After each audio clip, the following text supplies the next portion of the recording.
The message of the placards is clear, but a protest against a visit by former U.S. Secretary of State Mike Pompeo is exactly what makes Taiwan a vibrant democracy, says Pompeo.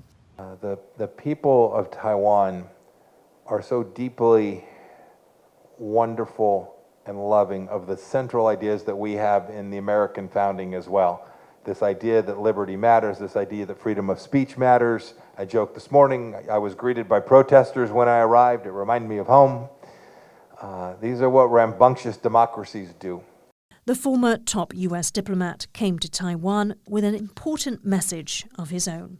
It is my view that the United States government should immediately take necessary and long overdue steps to do the right and obvious thing, that is to offer the Republic of China Taiwan America's diplomatic recognition as a free and sovereign country.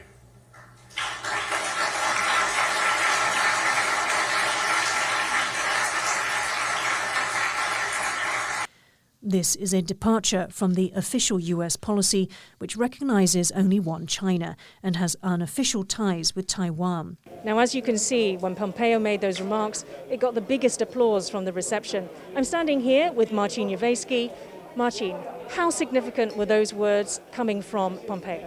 We need to keep our expectations in check because at the end of the day, Mike Pompeo is in Taipei in a personal capacity. However, there is some weight to his statement because his words demonstrate that on both sides of the political aisle in Washington, D.C., elites are increasingly willing to make bolder statements about the future of U.S.-Taiwan relations. That was a process that began when Pompeo was Secretary of State under Donald Trump. Pompeo pushed for the normalization of ties between Taiwan and the U.S. He also increased arms sales to the self-ruled nation so it can defend itself against China. Beijing claims Taiwan as its own territory and has not ruled out the use of force if necessary. The risks faced by Taiwan featured prominently in remarks by Prospect Foundation Chairman Tan Sun-chen.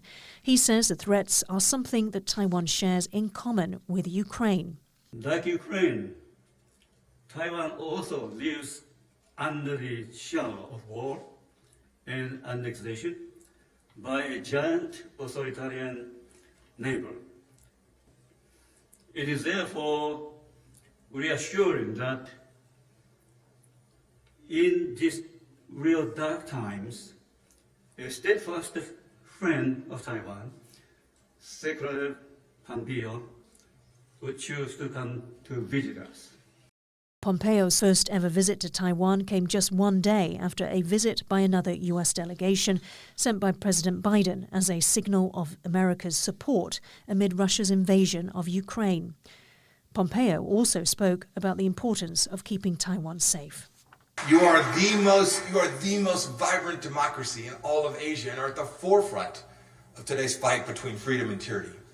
We should support that. I believe that Taiwan must have America's support if freedom and democracy still have a chance to thrive, and I am counting on it, and I believe it will. While Pompeo's support for Taiwan has received wild support here, it does not carry the same weight as it would if he was still in office. But that's not off the table. Reports say he's planning to run for president in 2024. Reports that Pompeo did not deny on Friday. Rick Yi and Khvat for TaiwanPlus.